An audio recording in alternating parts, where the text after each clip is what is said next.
네, 안녕하세요. 미스터리 사건 진행하고 있는 신지우입니다. 지난번에 이어서 화성 연쇄살인 사건 이어서 정리해 보겠습니다. 그 전에 말씀드릴 게 있는데요. 현재 유튜브는 광고주 친화 정책이나 어떤 모든 컨텐츠로부터 아동을 보호하는 데 가장 많은 신경을 쓰고 있습니다. 여기에 둘 다 해당되는 게 제가 그동안 해오던 살인사건 소개하는 컨텐츠거든요. 그래서 지금 유튜브에 관련 컨텐츠들이 많이 줄어드는 추세예요.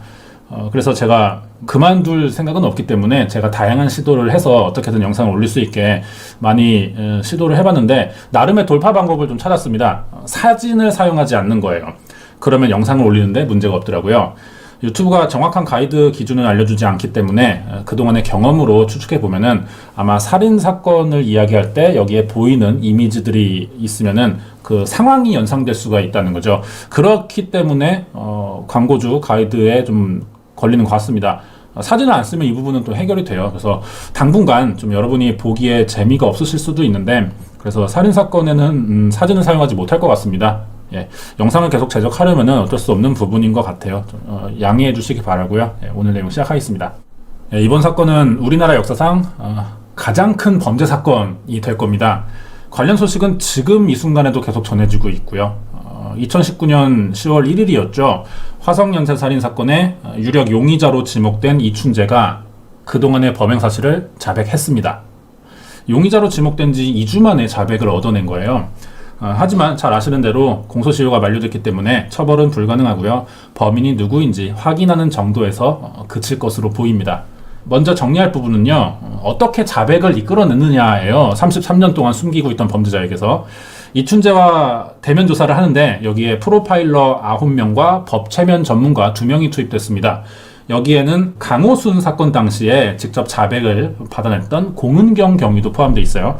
우리나라에서 가장 실력 좋은 전문가들이 투입된 것이라고 알려져 있는데 11번째 면담에서 자백을 받아낸 겁니다.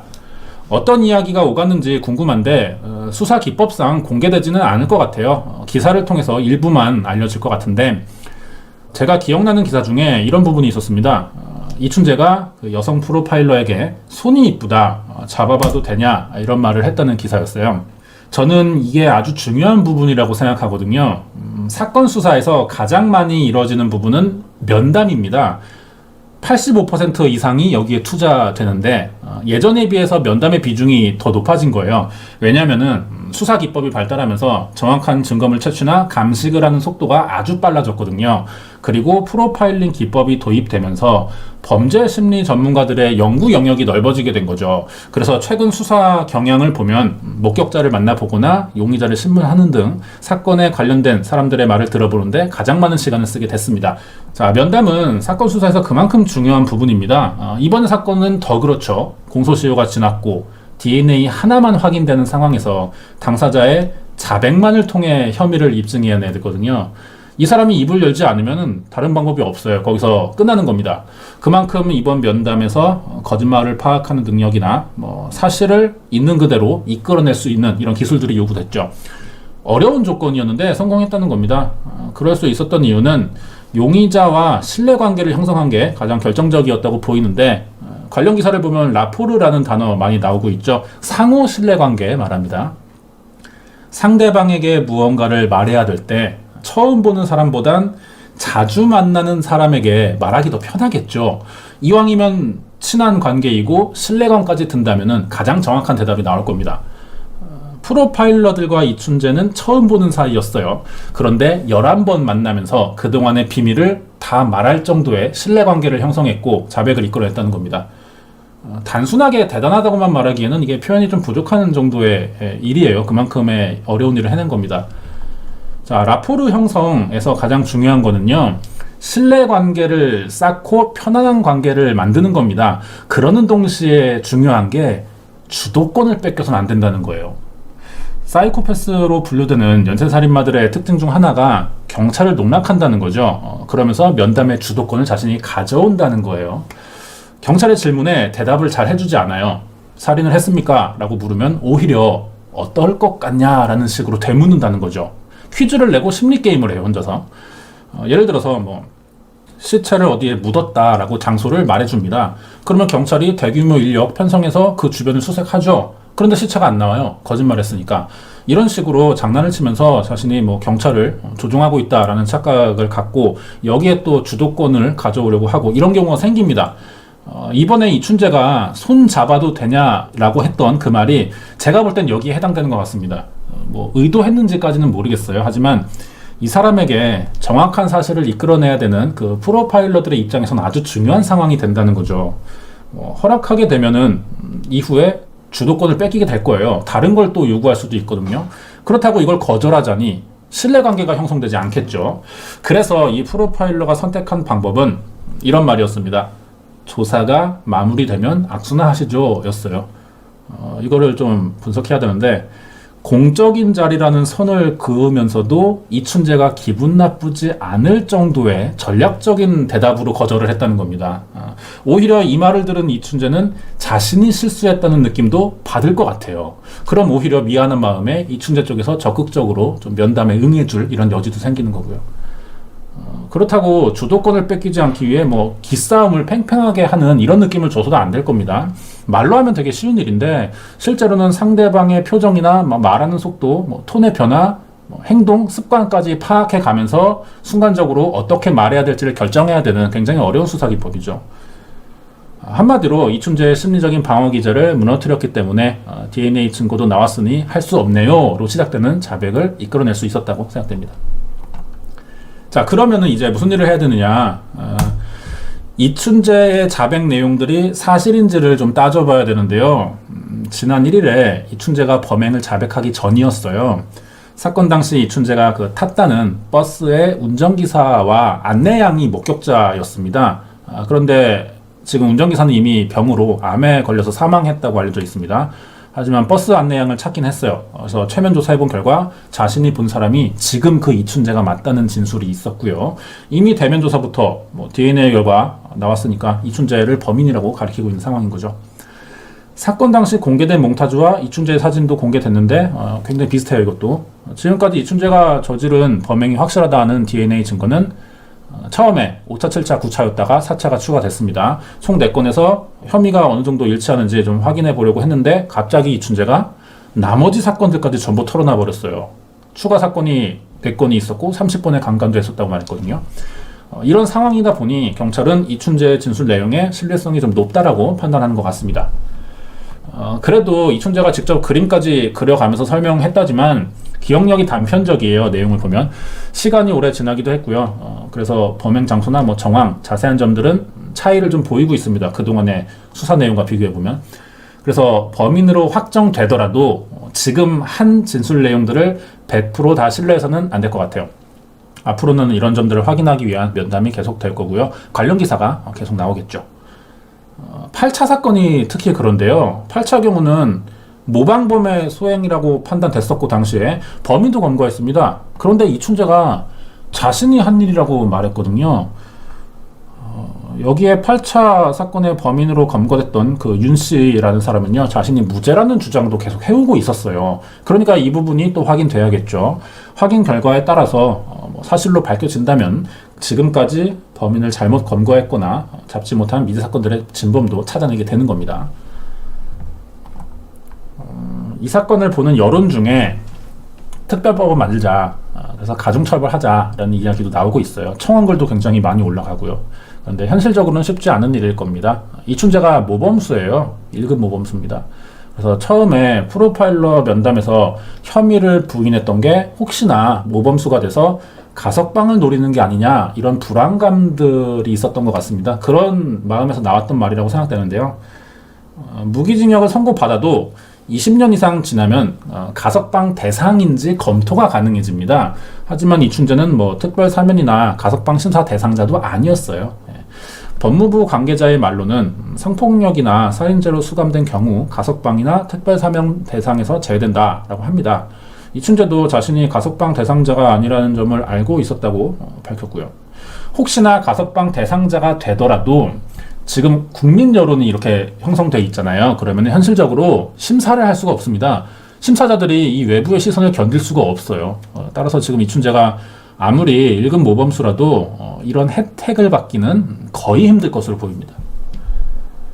따라서 이춘재가 자신이 용의자로 특정됐고 진범인 것이 밝혀질 경우 가석방 여부가 불투명해질 테니 자포자기하는 심정으로 자백한 것이 아니냐, 이런 분석은 사실이 아닌 것으로 보입니다.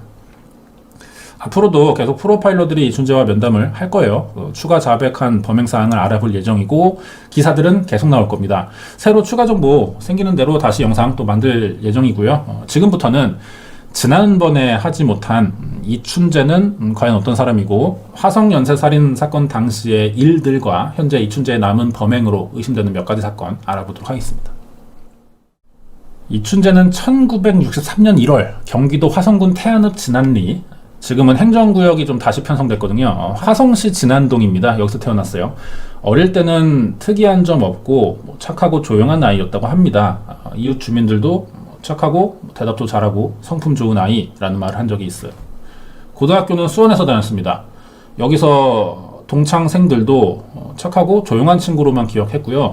인사성이 밝았다고 합니다. 부모나 남동생도 이춘재를 조용하고 내성적인 사람이었다고 했는데요. 이런 경우 많이 봤죠. 범죄자의 고향이나 주변 사람들을 물어볼 때 다들 그래요. 그럴 만한 사람이 아니었다는 말을 듣는 경우 상당히 많습니다. 다들 착하다고 해요. 왜 하나같이 사람들이 이런 말을 할까 생각해 보면요. 이들의 입장에서는 그 범죄자와 가까운 사이였다고 생각하는 것 같습니다. 그래서 이 사람에 대해 잘 알고 있었다는 식으로 얘기하는 건데, 하지만 그 범죄자의 입장에서는 철저히 선을 그었던 거고 일정 이상의 자기 모습을 보여주지 않았던 거죠. 여기에 사람들이 속은 거고요. 이춘재를 아는 사람들은 대부분 조용한 사람이었다고 기억하는 게 이런 점과 맞아떨어집니다. 애초에 대화할 기회가 많이 없었어요. 그만큼 잘 모르면서 잘 알고 있다고 착각하는 것 같습니다. 자기 성격을 드러낼 만큼의 대화를 하지 않았기 때문에 다들 전혀 예측 못한 일이 벌어졌다, 이렇게 생각하는 것 같아요. 자, 이춘재는 1983년 2월 고등학교 졸업하고 같은 해에 입대합니다. 1986년 1월에 전역하는데 이때 전기부품 회사에 취직했어요. 처음으로. 자, 화성 연쇄살인 사건 날짜 한번 따져보겠습니다. 첫 날짜가 1986년 9월 15일이거든요. 제대 후 취업하는 동안 약간의 기간이 좀 필요했겠죠. 그래서 계산해 보면 만약 이춘재가 범인이라고 확정될 경우 회사를 다니면서부터 그 근처에서 연쇄 강간 사건과 연쇄 살인을 저질렀다고 볼 수 있습니다. 하지만 이때도 주변 사람들은 이춘재가 회사를 다니면서 문제를 일으켰다는 이야기는 전혀 보거나 들은 적이 없다고 했어요. 이춘재는 1991년 7월에 결혼합니다. 그리고 청주시 북앙면에서 포크레인 기사로 일하기 시작했는데 이때 청주에 집을 구하고 살았는지는 아직 밝혀지지 않았어요. 정확하지 않습니다. 화성과 청주를 오가면서 일했다고 하는데 중요한 건 10차 사건이 1991년 4월 3일이에요. 그러니까 청주에 가서 일을 시작하자마자 화성의 연쇄살인은 멈추게 된 겁니다. 여기서 중요한 점은 비슷한 시기에 이번엔 청주에서 미제 살인 사건 하나가 발생했다는 거예요. 1992년 4월 23일 오전 8시 20분입니다. 청주시 흥덕구 강내면 학천교의 경부고속도로 확장 공사장에서 20대 여성이 숨진 채 발견됐어요. 이미 숨진 지 3, 4개월 지난 것으로 보였고요. 시신의 부패가 심해서 이 여성의 신원을 알아내지 못했습니다. 범인도 못 잡았었죠. 그럼 3, 4개월 전이니까 피해자의 사망 시점은 1992년 1월이 됩니다. 이춘재가 거주지를 옮기자마자 그 지역에서 사건이 발생한 거예요. 그리고 이 영상 녹화 날짜 기준으로 전날 이춘재는 이 사건이 자신의 범행이었다고 진술했습니다. 그리고 같은 회사에서 격리로 일하던 여성을 만났어요. 1992년 4월에 결혼했는데 회사가 문을 닫습니다. 그러자 아내가 아르바이트로 생계를 책임졌다고 하죠. 그러면서 아이를 낳았거든요. 그리고 다음 해인 1993년 4월에 주소지를 경기도 화성에서 충청북도 청주로 옮깁니다. 그 전부터 충주에서도 일을 했지만 본 적은 계속 화성이었던 거예요. 청주는 아내의 본가가 있는 곳입니다. 처가와 사이는 좋은 편이었다고 알려져 있어요. 장인어른의 벼농사를 돕기도 하고 처제들이 이춘재의 집에 반찬 들고 찾아온 적도 여러 번 있었고요. 그런데 1993년 12월에 아내가 갑자기 가출을 해요. 여기에 아주 크게 이춘재가 화를 내면서 아내에게 협박전화 걸거나 그 동생들에게도 전화해서 뭐 언니와 이혼은 하겠지만 다른 남자와 결혼하지 못하게 뭐 문신을 새겨주겠다 뭐 이런 식으로 위협했었거든요. 이런 말들은요, 아내에 대한 소유욕이나 집착이 굉장히 강하게 보이는 말들인 거죠. 그동안 아내 집안일을 도왔고 서로 자주 집을 찾아가던 사이였는데 한순간에 이렇게 돌변해버린 거죠. 그 가족들도 이춘재에게 나쁜 기억은 딱히 없었다고 말했는데 사실은 그렇지 않았던 겁니다. 이춘재는 성도착 증세가 상당히 심한 사람이에요. 수시로 아내를 강간했고 폭행해왔기 때문에 아내가 가출을 결심했던 거죠. 그러자 이춘재는 보복을 결심했고요. 다시 전화를 걸어요. 무서운 음모를 꾸미고 있다 라며 경고를 합니다. 그러면서 저지른 게 1994년 1월 13일 2시 40분에 일어난 처제 살인 사건이었어요. 처제에게 전화를 겁니다. 자신의 집에 들러서 토스터기를 가져가라고 연락하면서 유인했는데 이춘재는 처제가 자신의 집에 여러 번 오면서 어떤 습관을 가지고 있는지 알고 있었어요. 오면 음료수부터 마신다고 했었거든요. 그러니까 이 음료수에 미리 수면 유도제를 타놓은 겁니다. 그리고 성폭행한 뒤 살해했고요. 밤 11시 40분에 집을 나와요. 그래서 880m 정도 떨어진 철물점 야적장에 시체를 유기했습니다. 그 다음에 한 일이 충격적인데, 오히려 자기가 처제가 납치된 것 같다면서 장인을 데리고 파출소를 찾아가요. 직접 실종 신고를 했다는 거죠. 아마 자기 쪽에서 먼저 사실을 알리면 용의자로 의심받지 않을 거라고 생각한 것 같습니다. 하지만 경찰도 어느 정도 눈치를 챈 상태였어요. 처제가 사라지기 전에 마지막으로 통화한 사람이 이춘재였다는 걸 알았고, 아내의 가족들을 만나봤는데 이춘재도 같이 있었지만 혼자서만 너무 태연했다는 겁니다. 그러던 중 옆집 주민이 사건 다음 날 새벽에 화장실에서 물 사용하는 소리가 많이 들렸고, 다음날 저녁에 많은 양의 빨래가 널려 있었다는 말을 했어요.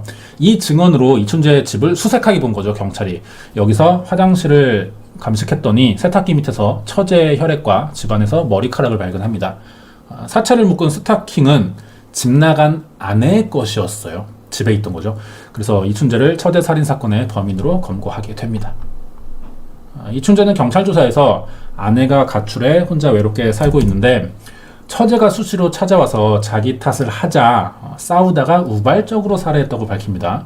하지만 수면 유도제를 준비했다는 점에서 이 증언들이 거짓말로 밝혀졌고요. 사형이 선고됐지만 대법원에서 최종 무기징역을 받았고 부산교도소에 수감되게 된 거죠.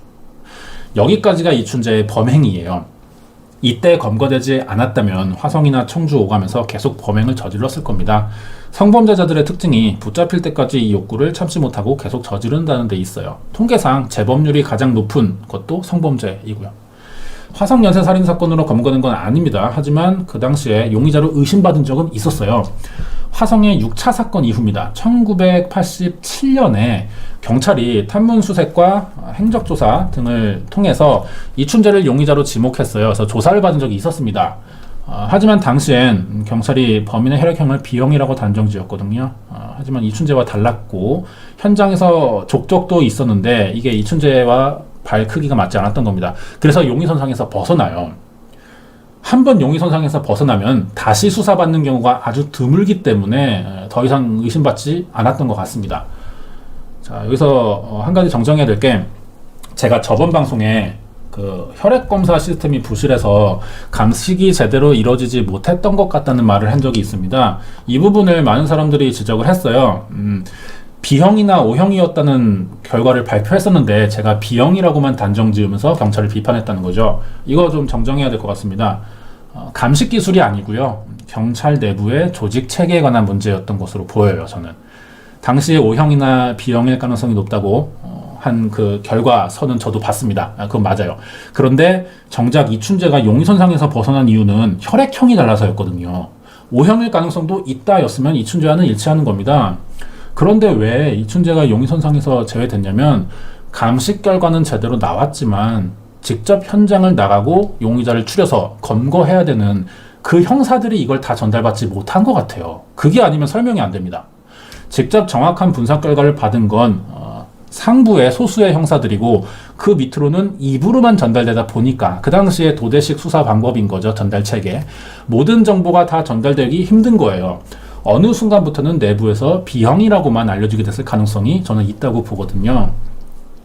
거기에 뉴스도 계속 B형이라고만 말하니까 뒤늦게 추가로 현장에 투입되는 형사들은 모든 정보를 다 전달받지 못한 채 수사를 하게 되는 겁니다. 입에서 입으로 전달되다 보니 일부의 정보는 누락될 수 있고요. 비형이라는 사실만 남은 거죠. 이춘재가 용의 명단에서 제외된 이유는 여기에 있다고 저는 생각합니다. 이춘재가 1994년에 처제 살인으로 붙잡히긴 했어요. 하지만 화성연쇄 살인 사건의 범인으로 붙잡히지 않았던 건 뭐 이런 이유들로 운이 좋아서가 아닌가 생각됩니다. 하지만 2010년에 수감자 DNA 데이터베이스 만들어졌고 증거물만 제대로 보존됐으면 언제든지 이 DNA 검출해서 대조할 수 있는 환경이 갖춰진 거죠. 그래서 4차, 5차, 7차, 9차의 범인을 이춘재로 특정지을 수 있었던 겁니다. 자, 프로파일러들이요, 예상외로 많은 사실들을 이끌어냈죠. 이춘재가 화성회에 5건의 살인과 30건의 성폭행까지 추가로 자백한 사실인데, 모든 범행까지는 아니더라도 꽤 자신이 그동안 저지른 사건의 대부분을 자백한 것으로 보이기 때문에 이 밖에 유사한 미제 사건들과도 관련이 있는지는 더 수사를 해봐야 될 것 같습니다. 화성연쇄 살인 사건이 있기 전에 1986년부터 2월부터 7월 사이입니다. 화성시 태안읍 일대에서 7건의 강간 사건이 있었어요. 아무래도 그 살인 사건들이 워낙에 부각되다 보니까 이 사건들은 잘 알려지지 못했는데, 화성연쇄 살인 사건은 첫 사건이 1986년 9월 15일입니다. 첫 사건이 벌어지기 2달 전까지 있던 일이고요. 사망한 피해자는 없어요. 하지만 살인만 뺐을 때 수법들이 굉장히 유사합니다. 화성 연쇄 살인 사건처럼 속옷이나 스토킹을 피해자 얼굴에 씌우고 결박하는 방식을 사용했고, 범행 현장도 유사해요. 사건 지점들이 모두 화성 연쇄 살인 사건의 5차, 9차, 10차 현장 인근이었거든요. 범행 시기도 맞아떨어집니다. 이춘재가 군에서 제대한 시기는 1986년 1월이었고요. 연쇄 강간 사건은 바로 다음 달인 2월부터 7월까지 계속됐습니다. 만약 이춘재가 이 사건에서도 범인이라고 확정된다면 같은 해 9월부터 살인까지 추가하는 식으로 범행이 진화된 것이라고 볼 수 있겠죠. 그 피해자들의 진술 내용도 상당히 일치하거든요. 범인을 모두 키가 165에서 167 사이에 마른 체형을 가진 20대 남성이라고 했습니다. 이것도 화성연쇄 살인 사건의 범인이 이춘재의 인상착의와 유사하죠. 화성살인에는 포함되지 않았어요. 하지만 이춘재가 자백한 유사 사건이 있는데요. 1987년 12월에 수원 화서역입니다. 이 근처 논에서 여고생이 강간 살해된 채 발견된 적이 있어요. 이 사건은 화성의 6차 사건인 1987년 5월과 7차 사건인 1988년 9월 사이에 일어났습니다. 피해자를 유기한 곳이 논이었고 쌓아둔 지푸라기들을 이용해 숨겼어요, 시체를. 속옷을 이용해 결박한 수법도 비슷하고요. 화성 연쇄 살인 사건의 범행 간격들이요, 6차까지는요 길어야 4개월이 넘지 않습니다. 그런데 7차로 넘어가는 과정에서 갑자기 1년 4개월이 걸려버리거든요. 그러니까 이 사이에 발견된 사건이라면은 유사성을 보이기에 충분하고 얼마든지 이춘재에게 혐의를 들 수 있다는 거죠. 사건 지점이 수원 화서와 화성입니다. 그러면 연관성이 좀 떨어질 수도 있다는 생각이 들어요. 지역이 달라서. 실제로 화성과 수원의 이 사건은 유사성이 있지만 공조 수사는 이루어지지 못했거든요. 하지만 화성과 수원이 대중교통으로 봤을 때는 자유롭고요. 인접지역이고 마을 사람들은 이춘재가 수원에 여러 번 간 적도 있다는 진술도 했었거든요. 이춘재의 집과 수원 화서역이 걸어서 40분 거리입니다. 가깝죠. 그리고 수원에 있는 고등학교도 나왔기 때문에 지리적으로도 좀 이 근처가 익숙했을 것 같아요. 이 사건을 자백하긴 했지만 자백 내용이 사실인지 또 따져봐야 될 겁니다. 다음은 1991년 1월 26일에 청주 가경동 공사 현장에서 17세 여성이 살해된 채 발견된 청주 여공 강간 살인 사건이 있는데요. 이 사건도 화성연쇄 살인 사건의 범행 수법과 유사한 점이 아주 많습니다. 이 사건은 용의자를 찾았습니다. 하지만 증거 부족으로 무죄 판결을 받았었어요. 이것도 이춘재가 어제 자백한 사건 중 하나가 됩니다. 이 시점은 이춘재가 1991년에 청주에서 포크레인 기사로 일하면서 화성과 청주 오가던 때였습니다. 화성의 9차와 10차 사이에 발생한 사건이기도 하고요. 피해자는 손이 결박된 채 발견됐어요. 이 사건의 범인을 이춘재로 보는 유력한 이유는 뭐 자백도 있지만 사건이 벌어지기 약 1시간 전에 근처를 지나가던 여성이요, 30대에 키가 170 정도 돼 보이는 남성에게 납치됐다가 도망치면서 신고가 접수된 적이 있습니다. 1시간 전에요. 이 여성은 범인이 자신을 100m 떨어진 하수관으로 끌고 가 입고 있던 스타킹과 바지를 벗겨서 몸을 결박한 뒤 현금을 빼앗고 강간을 시도했다고 진술했거든요. 미수였지만 수법이 화성과 비슷하죠. 하지만 피해자가 도망치는데 성공했어요. 그러면서 이춘재는 범행을 실패한 겁니다. 그러자 1시간 뒤인 17살인 여고생을 발견해서 범행했을 가능성이 높아 보이죠. 이 사건도 이춘재라고 보는 이유는 수법의 일치와 당사자의 자백 외에도 당시 살고 있던 청주였다는 점과 시신 발견 현장이 공사 현장인데 이춘재는 포크레인 기사로 일하고 있다는 점 등을 연결해 볼 수 있기 때문이죠. 거기에 현재 이춘재는 스스로 화성 사건 외에 다른 몇 가지 미제 사건들을 자신이 저질렀다고 말한 상태라 지금 이 내용을 확인 중에 있습니다. 마지막으로요, 논란이 될 만한 사건이기도 한데 8차 사건으로 분류되던 모방범인 윤씨가요, 무기징역 받았다가 지금 22년 만에 가석방 됐어요. 이춘재는 이것도 자신이 한 범행이라는 말을 했습니다. 확인해 봐야 될 거예요. 왜냐하면 윤씨는 소아마비도 가지고 있는 사람입니다. 범행을 하기에 여의치 않아요. 그런데다가 자신은 억울하다는 주장을 계속해서 해오던 사람이었거든요. 이런 의심을 할 수 있는 이유는요, 많이 기사화되진 않았는데 당시 화성연쇄살인사건 수사 과정에서 경찰의 폭행과 고문이 있던 것으로 보입니다. 살인의 추억 얘기가 아니고요, 조사받던 사람이 실제 뇌진탕으로 사망한 적이 있었어요. 명노열 군이라고 고등학생이었습니다. 그 당시에. 만약 이춘재의 말이 사실이라면 윤씨는 또 다른 비슷한 피해자가 되는 셈이겠죠. 여기서 참고로 그 명노열 군이 사망하자 그때 담당 형사는 직위 해제됐습니다. 그런데 이 사람이 요즘 그 TV나 라디오에 굉장히 자주 등장해요. 이 사건으로 가장 바빠진 사람 중 한 명인데, 이 영상 녹화 날짜는 2019년 10월 6일입니다. 이 전날 그것이 알고 싶다가 방송됐어요. 화성연쇄살인사건 취재였습니다. 저는 이 방송을 보면서 느꼈던 게, 처제살인사건으로 직접 이춘재를 붙잡은 담당 형사도 굉장히 진지하고 차분하게 인터뷰를 했거든요. 그런데 정작 이 사람은 사건 수사도 실패했고 용의자 폭행 사망 혐의로 직위 해제됐으면서 지금 아주 여러 곳에 나와서 인터뷰를 하고 있다는 겁니다. 이춘재와 DNA가 일치한다는 보도가 나간 첫날 뉴스에 나와서 한 말이요, 오늘은 좀 웃고 싶다라는 말도 했었고요. 관련 인터뷰들을 보면 태도 자체가 마치 뭐 그때의 일을 영웅담 늘어놓듯이 이렇게 얘기하는 경향이 좀 있어요. 사람 성향 자체가 호전적이면 그럴 수도 있다고 이해하겠는데, 최소한 실패한 형사라면 웃으면 안 됩니다. 저는 이 사람이 TV에 나올 때마다 이 지금 보이는 태도가 너무 못마땅하고요. 과연 사건 피해자나 가족들 생각하면서 말하고 있는 건지 좀 물어보고 싶습니다. 이건 경찰의 마인드를 가진 사람이라고 보기 좀 힘들 정도예요. 사건 돌아와서요.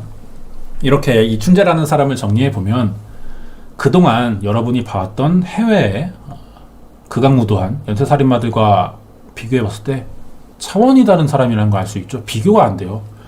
우리나라 역사상 한 번도 없던 유형의 범죄자고요.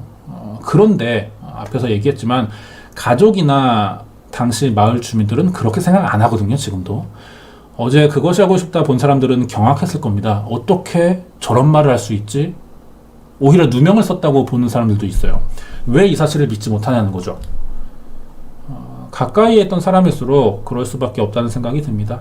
실제로 이춘재는 군대나 범행을 저지르고 교도소에 복역 중일 때도 25년간 한 번도 문제를 일으킨 적이 없는 사람이에요. 1급 모범수로 분류되면서 재소자들을 감독한 적도 있고요.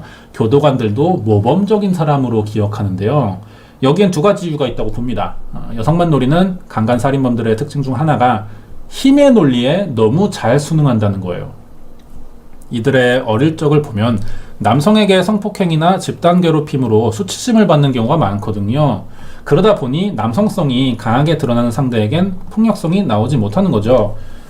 지금 실시간으로 속보가 나왔는데 이춘재도 어릴 때 성폭행 당한 경험이 있다는 말을 했다는 기사가 나오고 있네요. 이 유형에 해당되는 거죠. 그러다 보니 이 남성성이라는 게 가장 잘 통하는 집단이 군대이고, 밖에서는 직장 상사나 자신보다 나이가 많고 강해 보이는 사람들이면, 그리고 이춘재의 성향상 여성이라는 존재를 착취 대상으로만 봤을 텐데, 여기에 부합하지 않는 이춘재의 입장에서 봤을 때 매력을 느끼지 못하는 여성이었다면 충분히 그 이중성에 주변 사람들이 속았을 법하다고 생각됩니다. 해외 연쇄살인범들 사례에서도 군대를 갔다 온 경우는 의외로 많고요. 대체로 잘 적응했다고도 알려져 있거든요. 이런 맥락이라고 생각됩니다. 두 번째는 교도소인데 이춘재가 멀리 본 거죠. 많은 분들이 걱정하던 그 가석방인 것 같은데, 무기수들은 20년 지나면 가석방 심사 대상자가 되면서 심사기간 거치고요. 통과되면 적어도 30년 안에 나오는 경우가 생겨요. 이걸 노리고 교도소 생활을 성실하게 해왔을 수도 있죠. 거기에 교도소도 앞의 이유처럼 이 남성성이라는 게 강하게 드러내고 좀 힘의 논리가 적용되는 공간이기도 합니다. 여기까지는 제 생각이고요. 전문가들의 의견을 보면은 가족이나 이웃들에겐 착하게 보이지만 아내와 아들들을 폭행하고 살인사건을 저지르면서 태연하게 행동할 수 있었던 이유는 이춘재라는 사람이 철저한 이중성을 바탕으로 행동해온 인물이며 남을 속이고 감추는 능력이 뛰어나기 때문이라고 분석했어요. 많은 연쇄살인마들이 보이는 유형이고요. 이춘재는 이런 성향이 조금 더 강한 사람인 것으로 보입니다. 대표적으로 42년 만에 검거된 골든스테이트 킬러인 조셉 디안젤로나 BTK 킬러라고 유명한 데니스 레이더의 가족과 주변 사람들도 다 좋은 사람이라고 말했어요. 심지어 직업이 경찰이나 공무원, 목사이기도 했습니다. 범죄 심리 전문가가 아니면요, 범인의 생각은 읽기 어렵기 때문에 이런 반응들은 정상이라고 볼 수 있습니다. 따라서 우리 주변에 이춘재가 있었다면 우리들도 그 가족이나 주변 사람들과 비슷한 반응을 충분히 보였을 것이고, 안타깝지만 이 사람들도 오랜 기간을 이춘재의 철저한 이중인격에 속았기 때문에 이런 반응을 어느 정도는 우리가 이해할 필요가 있을 것 같습니다. 무턱대고 욕하는 거는 참아야 되지 않을까 생각 들어요. 현재 이춘재가 범행을 계속해서 자백하고 있습니다. 지금도 속보 계속 나오고 있어요. 당분간은 관련된 기사 계속해서 보실 수 있을 겁니다. 저도 계속 관련 자료를 찾아보고 좀 수집할 계획이고요. 새로운 소식이 또 있으면은 세 번째 영상 준비해 보도록 하겠습니다. 오늘은 여기까지입니다.